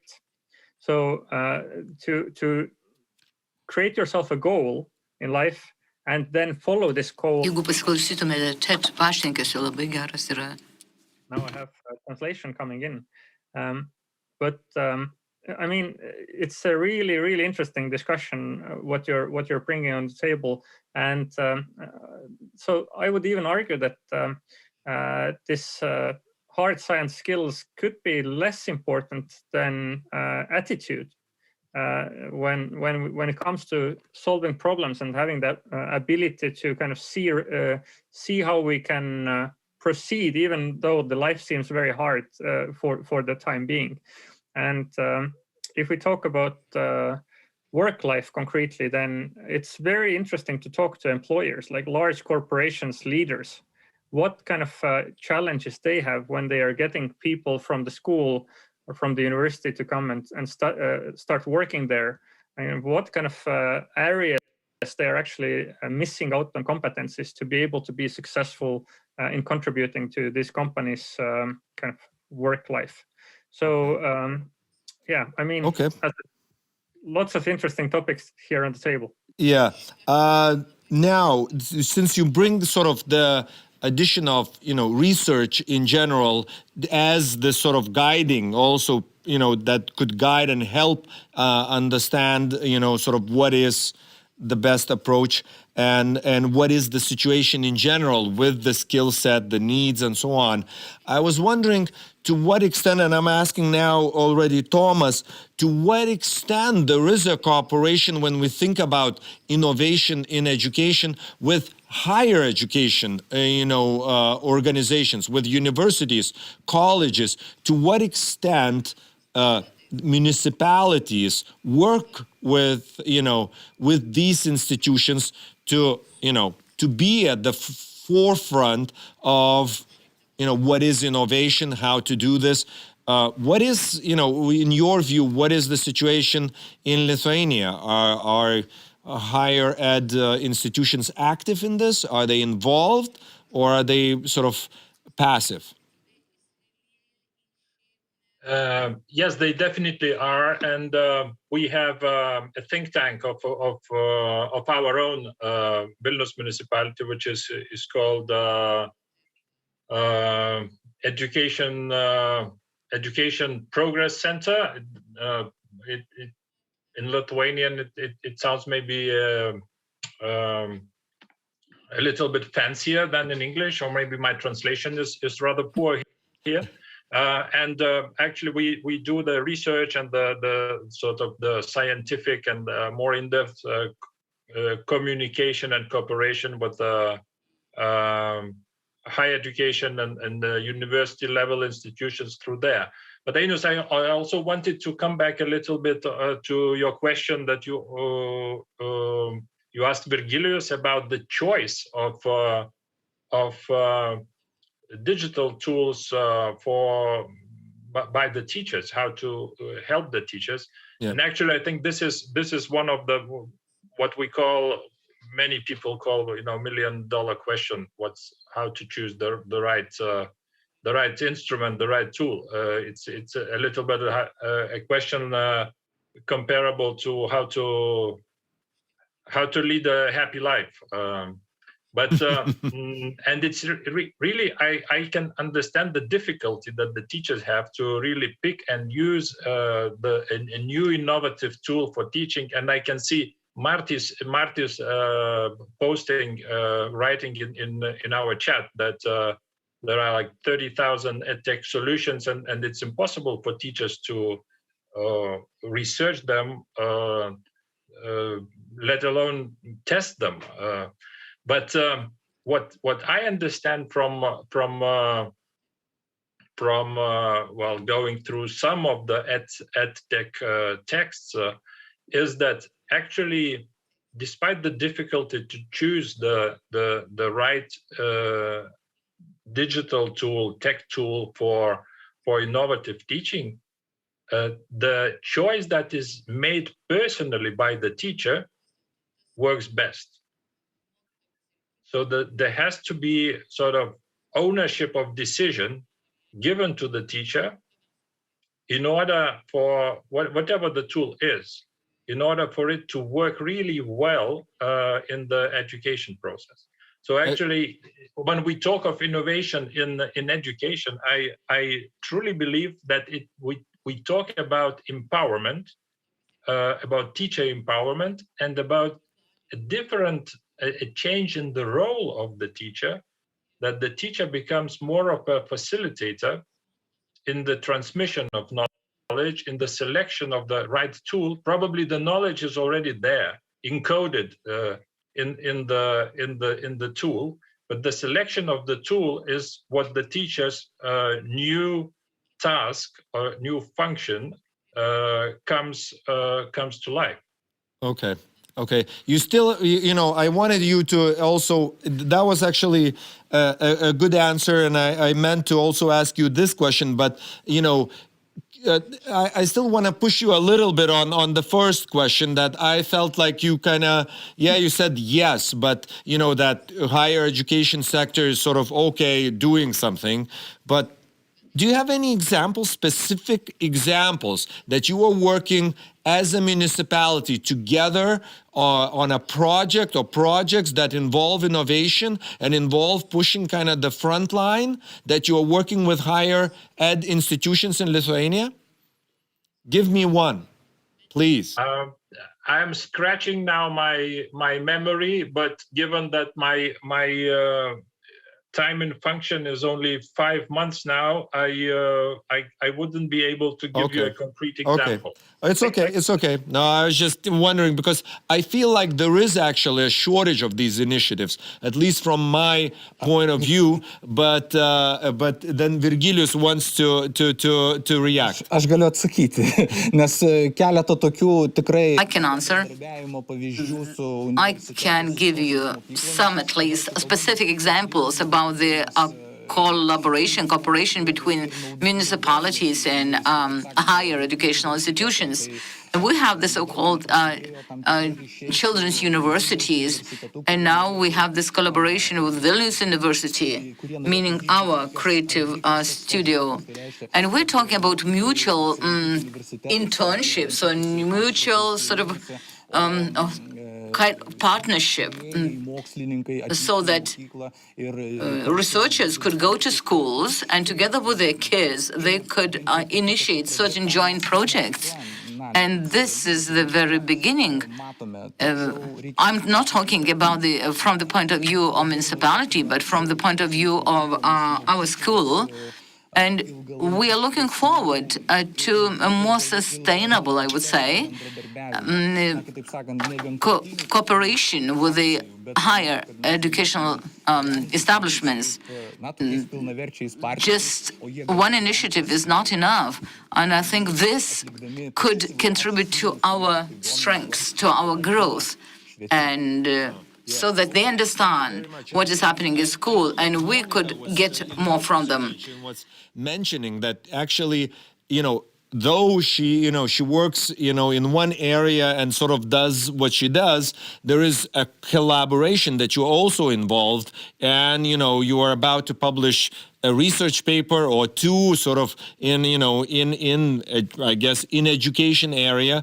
And so you have a collaborative relationship in this case with some colleagues from a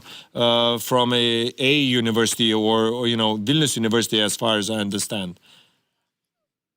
I guess it was our kind of a very firm decision from day one that we need to have science behind what we do, because it's very and it's of course very close to the question you were talking before, how to choose. Because when you there's a personal teacher's choice, but what gives credibility, especially to such sensitive subjects as teaching kids, when if you miss out on that window, you won't get the second chance, if it comes to a formal curriculum.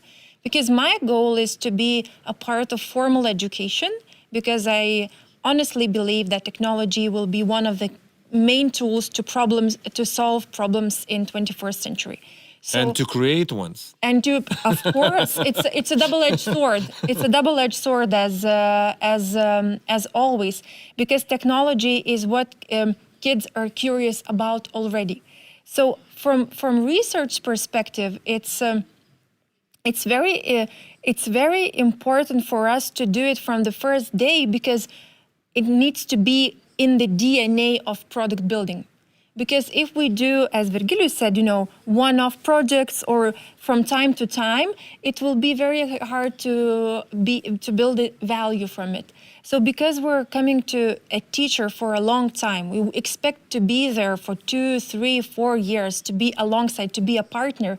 So we need to make sure that we do all the groundwork be it scientific research, curriculum development, all the little things that teacher himself cannot do due to his schedule. And working with research is, to me, it's one of the most exciting and parts of the process, because I've known nothing about it. It's a totally new field to me, and we're finishing the first paper, which was our research hypothesis was based on earlier research by other researchers in the Nordics. So now we're bringing new knowledge based on teachers in Lithuania.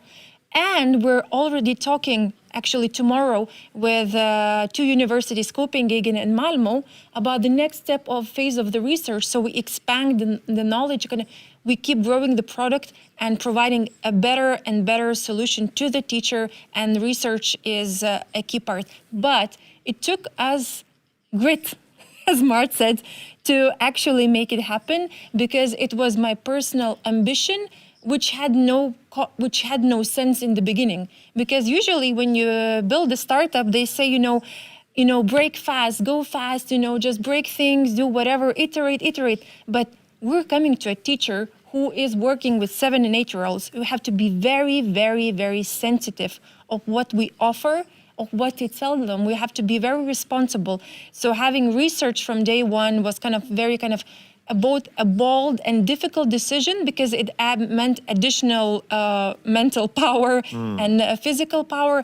But, I believe we'll set an example of that educational initiative has to be created in partnership with researchers in the long run. Yeah, no, I like, again, the earlier comment, from our earlier speaker, who said, I don't believe in innovation, I believe in a research-based innovation, or I guess knowledge also. She said, it's sort of research-based knowledge, and emphasize that. I see that.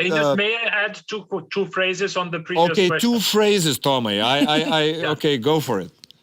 There is an ongoing partnership project with the International School of Management between Municipality of Vilnius on teacher leadership skills.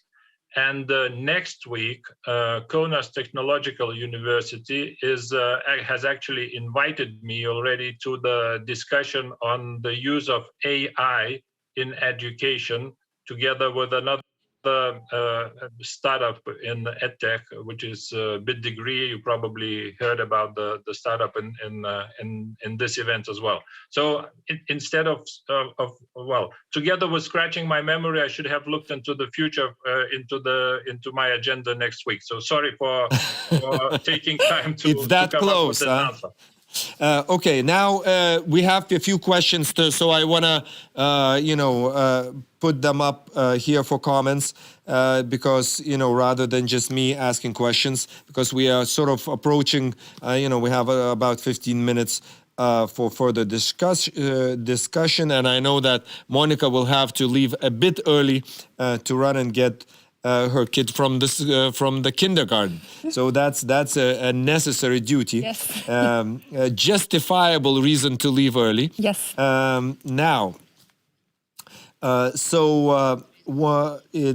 of them are anonymous, and the comment is, Lithuania is putting too much emphasis on STEAM.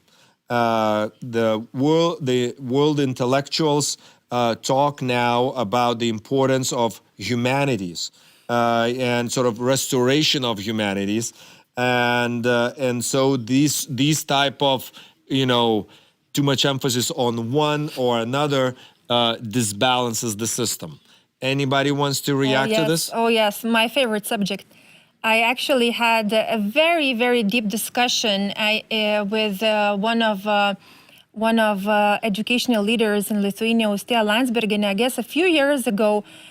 And now I left the discussion so angry, because I thought, how come even Austėja doesn't get me? What's wrong with it? And of course, it took me a few weeks to actually digest and to kind of start coming up with answers. And the question is, it's just about pulling the blanket one way or another. It's just, I'll pull the blanket, you pull the blanket.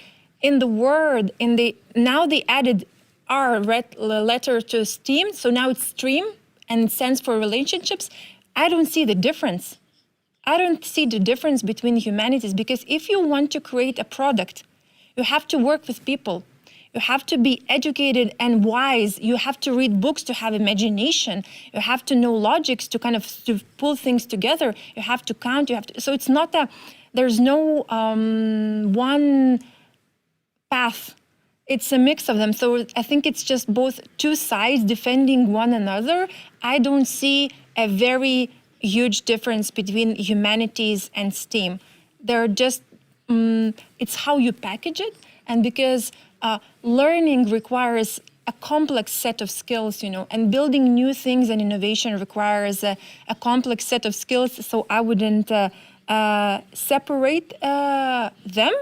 And I wouldn't see a battle there. And of course, it comes from the part where you want to just explain things and make it meaning to things. But I would say, okay, go ahead. Yeah, but I would say there is no there's no front line in between them. They're working together because if you ever. You work in university with research teams, etc. You know how things and skills blend. There's no one kind of way to say that, the researcher is purely humanitarian. What does it even mean? He's interested in more humanitarian subjects, but we also has logical thinking. No, but I think the logic behind here may be, I don't know, but I'll try to justify this and push this a little bit, that, we are too much right now thinking, and in Lithuania maybe thinking about students or pupils as workforce, as, okay, let's get them skills that they can, be successful, pay good taxes, and, and we'll all live well and so on. But we don't think about the sort of, about the people as citizens, as parents, as partners in that way, that there is sort of more humanity to us than just being a workforce. Yeah, but that's a very kind of edgy way of looking at things, because of course educational system cannot make you a better it's a virtuous thing. Being a human is more virtuous thing rather than a skill set. And STEAM is not only, especially after listening to what Virgilijus was saying, all the projects he's talking about, they're mainly STEAM, because you're using some engineering, you're solving a problem. Are they building it for a workforce? I don't know. It's okay, just, Mert, do you have a comment on this? Because, you have some discussion also in Estonia about this. Well, I have a lot of comments on anything, but go for it. You see, in reality, the employer's interests are not really considered in education development. So, and they are not considered because they are not high priority when we are looking at how we should develop education.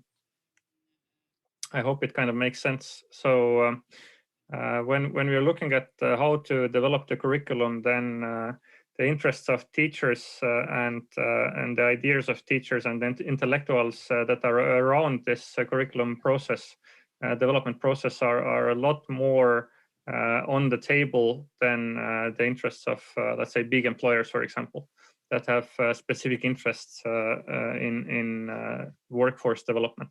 So usually what the employers are doing as a reaction is that they are just considering that, okay, this is what we get from the schools, and then they are starting to see what kind of additional training they need to give to the people so they would actually be able to provide value in the formal kind of company environment.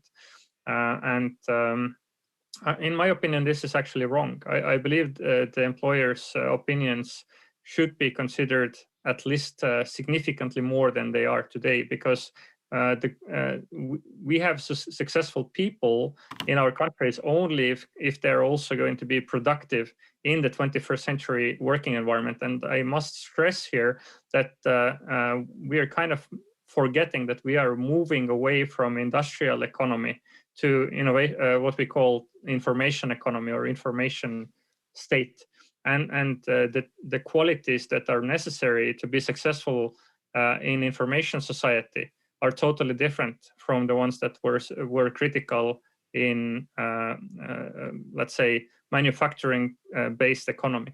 So this is a critical note for also the teachers that are behind or fighting for their subjects to be getting kind of more space. And it's not only about having subjects like history, but it's also about how these subjects are considered and what is kind of meaningful. And just to bring a concrete example, is it meaningful to just train by heart when certain battles happened in history, or is it meaningful to have the whole story, why we had this battle at all, what was the reason behind it? So, and these are totally different views of world, but I would argue very strongly that in 21st century working environment, the second one is much more dominant and much more important. Okay. I would add just one point to Mark's, is that I think we kind of think that work is something outside of a human, something outside of humanity, or I don't know, because to me, I believe that work, doing your work is part of your human expression. So it's, we're going to from kind of industrial revolution. Yes, we had generations of people, our ancestors who are actually often slaves to kind of some higher power. But moving forward, we shouldn't be afraid of that, because we're creating a much flatter setup, and work should be a part of who you are and the way for you to express yourself. So it's I don't think that work as a kind of a goal is has some devil underneath, who will train you, and you will work for some evil workforce that's waiting for you in 10 years. Okay. Virgilio, do you want to react to this also? Aš tik noriu tokį pastebėjimą pasakyti, kad A small remark. Some time ago, I saw a presentation of a school which prepares its pupils for life, to life. No, our pupils live in school.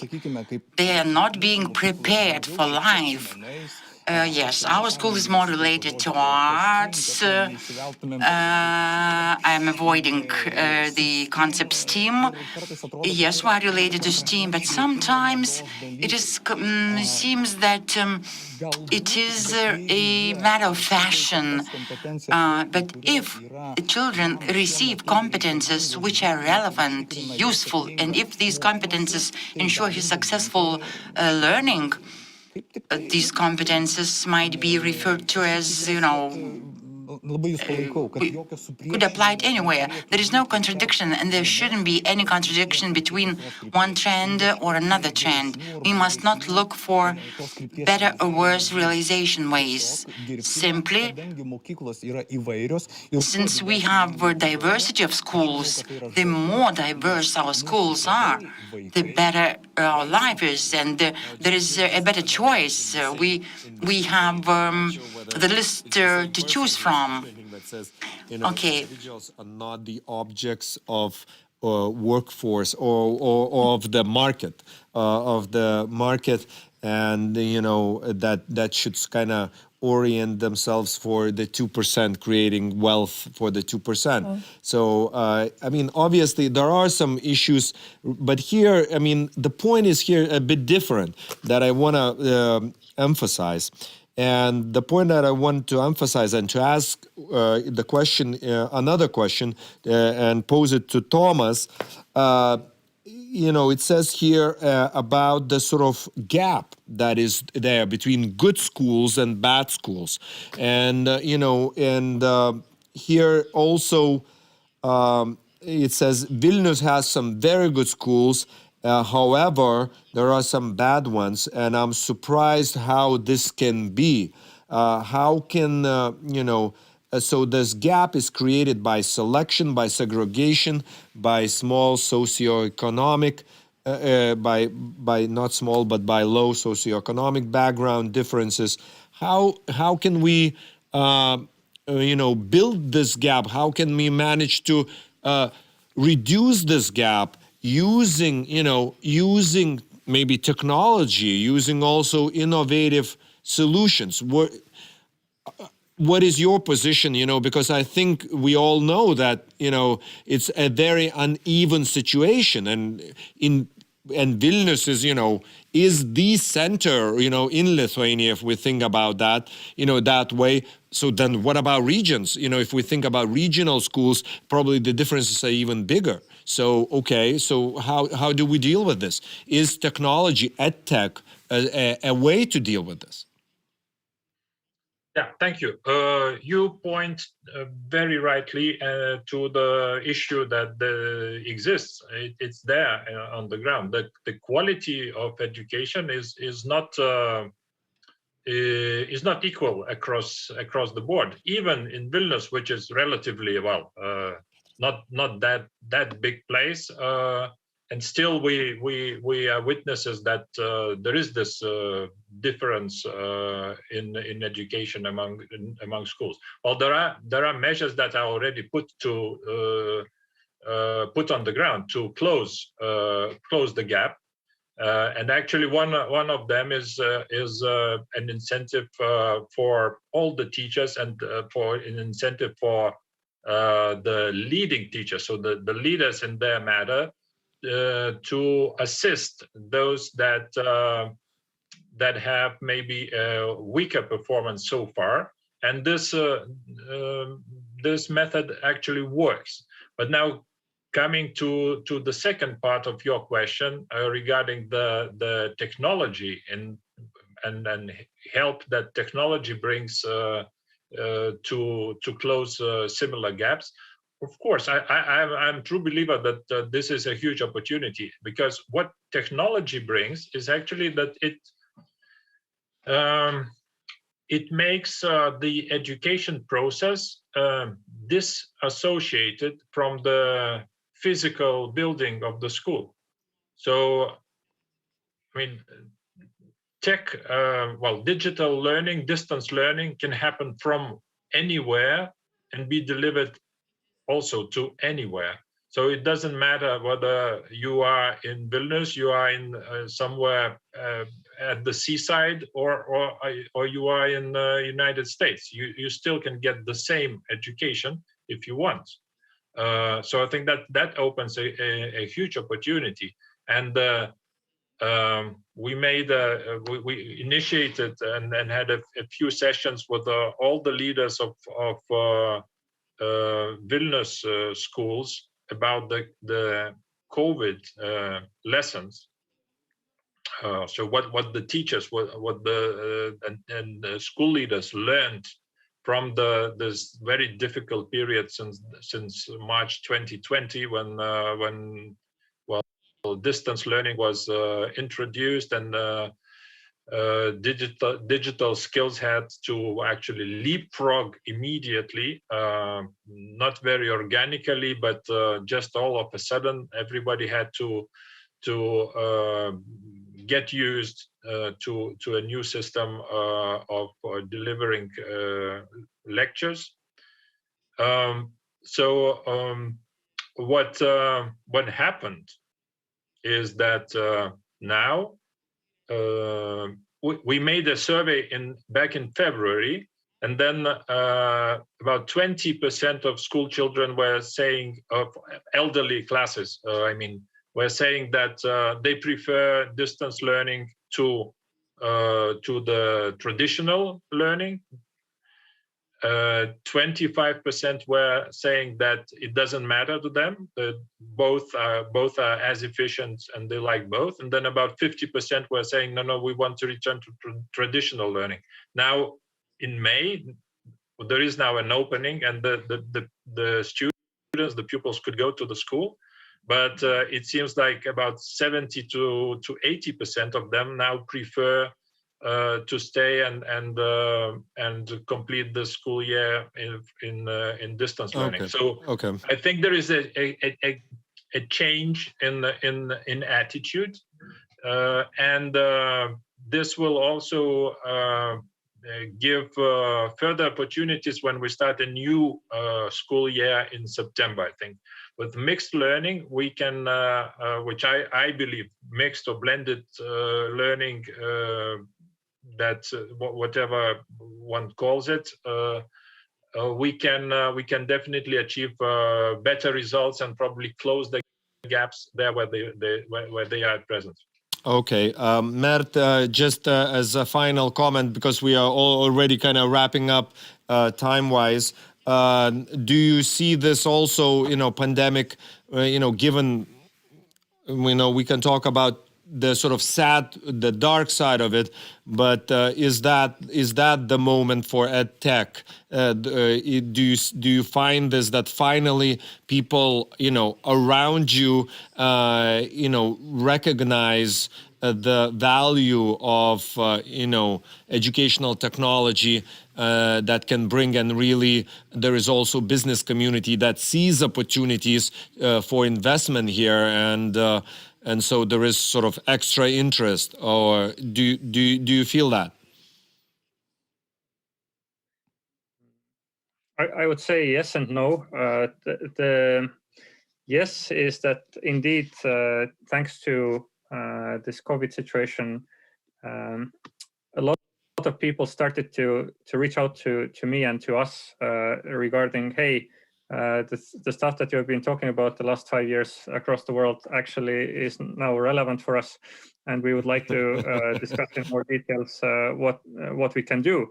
The no is that basically we had almost no preparation for doing distance learning at this scale. So even if Estonia was super well prepared technologically for doing distance learning, because almost all of the tools that were critical for doing this kind of traditional type of education on distance were already in place. But the teacher training and the methodological work actually wasn't there. And I'm not here commenting on behalf of the Ministry of Education of Estonia. I'm a private citizen here sharing my opinion. And I believe what was the difference between Estonia and other countries was that most countries weren't even technologically prepared. I would assume that Lithuania was in the better preparation mode than most of the world as well. Okay. So, thank you. Thank you for your comments. One wrap up also for already Monica, as we said, she had to leave. And finally to Virgilijus, because I have also a question, and also as a wrap up, although this is a bigger question, it says, what kind of recommendations Diemedis, the school, could sort of offer to our educational system, as in order to really bring in new innovative to basically have an innovative school, whatever that means here. We can talk, but are there any recommendations from your own point of view that you would say are crucial lessons that you see and learned as you build your school and continue to function? Well, it would be a bit too much courageous from my point to come up with recommendations. Oh, and you says it's a bit Lithuanian-like, this statement of yours. Yeah, but what I said at the beginning, I think that first and foremost, innovations is the people, meaning the staff, the human beings, the staff. You have to work with them. You have to stay with them. You have to develop team building, and because when it comes to hardware, meaning all those computers, we will get that by the government. That's not easy. I think it's much more challenging to develop all these other competencies and to open up to innovations. This is a long process. Despite my urge to continue, I would like to thank the participants of this panel. That's Monika Katkutė from Teachers Lead Tech, then Tomas Gulbinas, Vice Mayor of Vilnius, Mert Aro from Nordic EdTech Forum, and Virgilijus Pupeikis, Director of the Children's Art Studio Diemedis. Thank you, everybody who has joined us. Thank you for your questions. I really appreciate it. I'm sorry that I haven't posed all the questions that that you provided. Sometimes you have to make some tough choices. Also, I apologize for some disruptions in our feed, that we had. Hopefully, we will resolve them. And I don't know whether you know it, but in the fall, there is an idea to come back to education, to the topic of education by the Nordic Council of Ministers, and to explore some other topics along the way. I think, at this point, we are not yet finished. This is a process. We talked about the importance of enjoying the process. I hope you enjoyed this process of 4 days conference, and we'll return hopefully in the fall with new topics, new ideas, new speakers, and I hope you will be able to join us. So thank you very much for watching us. Thank you for participating, and hopefully you have now got the prize that I promised at the very beginning, and that prize is you more enriched and more knowledgeable about education, about educational technologies, about innovations, about the whole system and its elements. Thank you very much, and enjoy the rest of your day.